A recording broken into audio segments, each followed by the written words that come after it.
其他堂區嘅副本堂會嚟阻塞時間，唔可以嚟晒，呢個要問天主。今日咧係新春佳節，所以我哋特別用嘅經文咧都係新春嘅選文。中國人咧好喜歡講意頭，講説話特別有呢個詞語嘅好小心。句句説話都係有意頭、有意思，特別係講到福氣嘅問題。中國人特別喜歡講呢樣嘢，以至咧我哋好多時候喺唔同嘅表達上面，都會同呢個福字聯上關係。舉啲例子，話你面色紅潤，睇落點啊，令人感覺好舒服、好喜樂，人哋會話啊呢個係福相嚟。又或者你個仔女孝順，你老公對你係好體貼，將所有家務俾晒你嘅時候咧，你就話你真係有福氣啦。又或者你食個麵，食個即食麵都好，都食個福麵。又或者今日我哋會講到翻譯上面福音啊，馬竇、馬爾谷、路加同埋若望，我呢度稱為叫做福音。我哋好多嘢咧都會同呢個福字連起嚟。今日係新春佳節，教會特別安排我哋去重溫馬竇福音第5章，講及到真福8端。咁教會係咪因為講意頭，所以特別讀呢一段咧？或者咁嘅安排上面，究竟為我哋每一個基督徒有啲咩嘅意義咧？今日我哋所選用嘅福音，馬竇福音馬竇福音第5章，係耶穌公開生活之後，佢第一個講道。呢一個講道嘅內容，即係所謂嘅真福8端，可以話係整個馬竇福音嘅綱領。我哋睇翻整個馬竇福音第5章至到第7章所教導嘅各種基督徒嘅生活表樣，可以話就係以呢個真福8端作為基礎。甚至嘅就係有啲嘅神學家或者聖經學者，佢分析到馬竇福音第25章，耶穌講到公審判、末世公審判嘅時候，邊啲人可以企響耶穌或者天主嘅左邊？邊啲企喺右邊？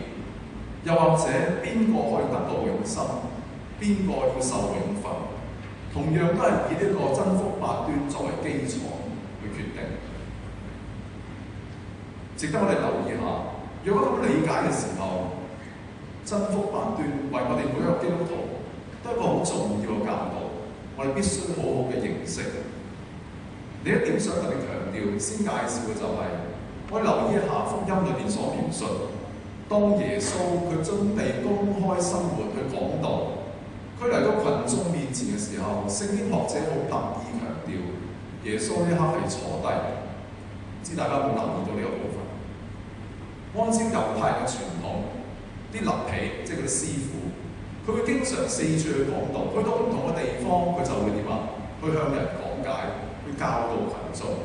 但係一旦呢個勒皮，佢要坐低先嚟講嘅時候，表達佢要教嘅係最重要嘅部分，要嗰啲跟隨者、嗰啲聽眾要知道呢啲部分特別重要。耶穌呢一刻佢坐低，喺呢班門徒面前開始宣講，開始教導佢哋。由呢度你會明白，耶穌呢一個教導對我哋每一個基督徒，或者當時在場嘅每一個嚟講，都係十分之重要嘅部分。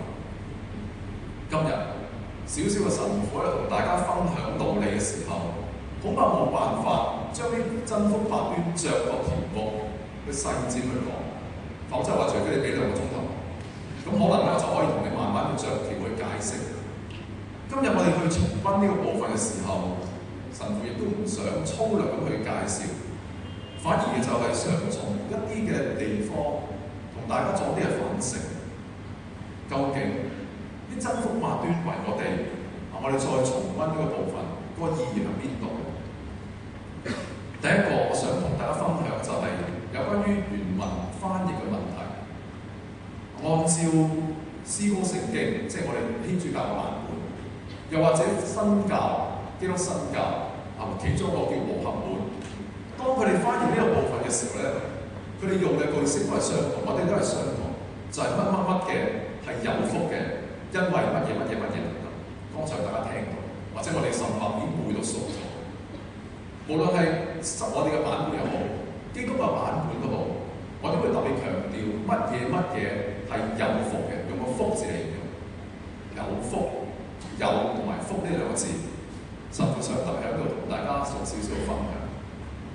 其實喺猶太人嘅生活環境裏邊，其實同我哋所謂福嘅概念好唔同。我哋今日將呢啲一切譯成叫做有福，但係如果我哋睇翻英文版本嘅翻譯，一係就用 blessing， 即係被祝福，又或者用 happy， 即係喜樂快樂嘅意思。按照翻譯裏邊講，若果我哋能夠做到咁嘅時候，我哋就係被祝福。我哋如果能夠做到咁樣嘅時候，我哋就係有喜樂。另一個想特別強調嘅就係呢個有字。其實如果按原文阿拉美文翻譯成為希臘文或者係希伯來文嘅時候，呢個有字好難去表達，因為根本就冇呢個概念。好啦，將佢譯成中文嘅時候，我哋話係咁叫做有福嘅。呢度想特別大家留意一下，耶穌嗰一刻去解説，去講道嘅時候，若果要將每一句翻譯嘅話，應該大概翻譯成就係福福啊福啊咁啊，然後哀慟的人應該大概咁了解。不過喺翻譯上面，如果中文嘅語法上咁去理解，似乎點啊有少少困難，於是變成咗我哋今日嘅翻譯版本。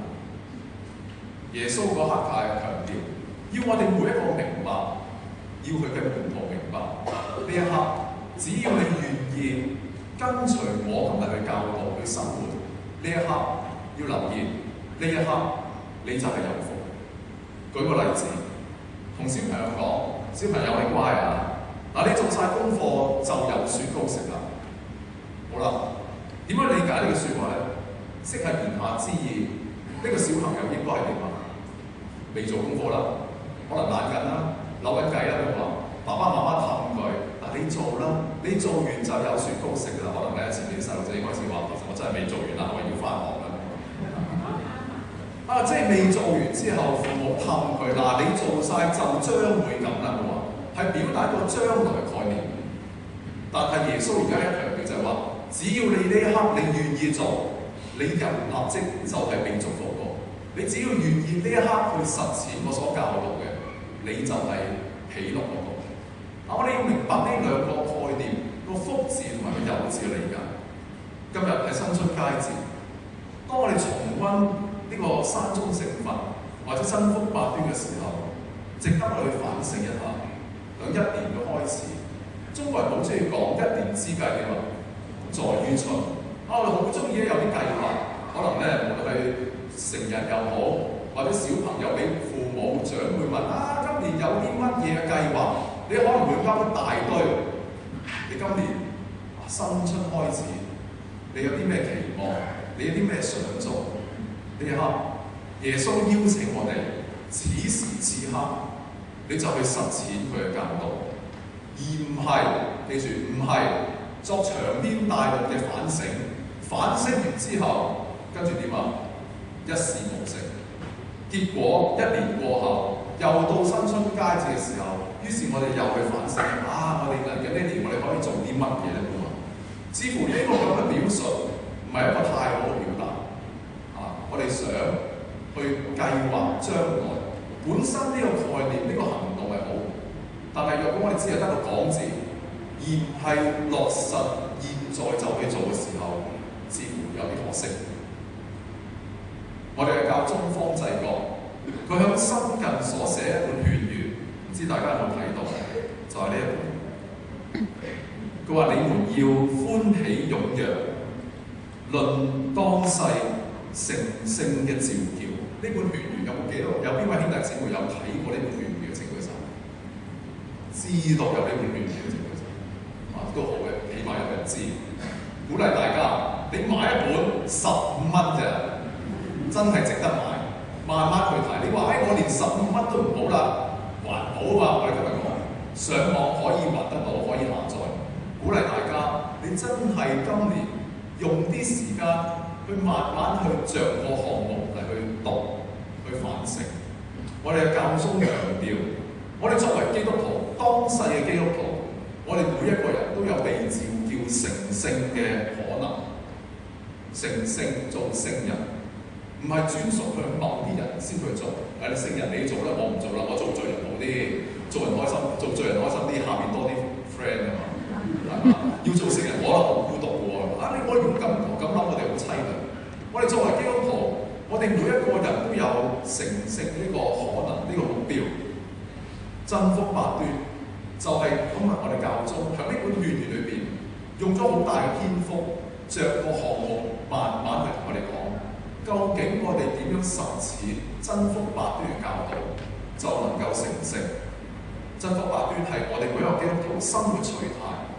呢個取態，當我哋面對住呢個社會，我哋會發現耶穌所教導同我哋嘅社會係背道而馳。今日我哋嘅社會經濟掛帥，個人主義高漲，但我哋重溫真福八端所教導，完全一個相反概念。我哋點樣犧牲自己？我哋願意點樣成就他人？呢一個可以話係呢份嘅教導，我哋嘅信仰，可以話係我哋面對呢個俗世裏面嘅時候，我哋係一股嘅情操。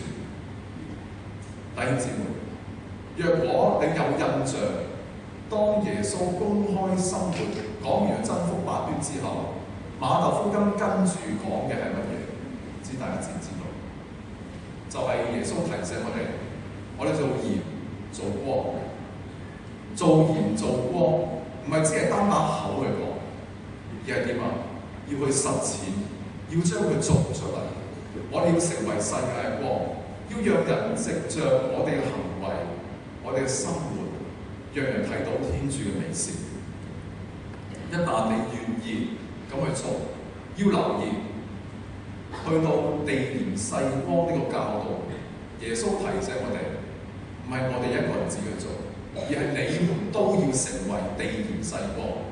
耶穌好清楚，唔係淨係邀請我一個，係邀請我同我身邊嘅兄弟姊妹一齊因着我哋嘅生活，而讓人看見係我哋嘅信仰係有幾咁美善，我哋嘅天主，我哋嘅信仰係幾咁有價值。